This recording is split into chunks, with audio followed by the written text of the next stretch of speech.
গাজীপুর। 40 দিনে হুফাজ ও নুরানি উভয় প্রশিক্ষণ একসাথে করানো হয়। ঈদুল আজহার পরবর্তী ব্যাচে জুন মাসের ৩ তারিখ থেকে ভর্তি শুরু হবে, ৫ তারিখে ক্লাস শুরু হয়ে যাবে ইনশাল্লাহ।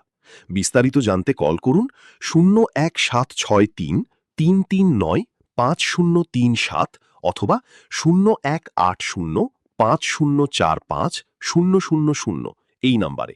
ধন্যবাদ।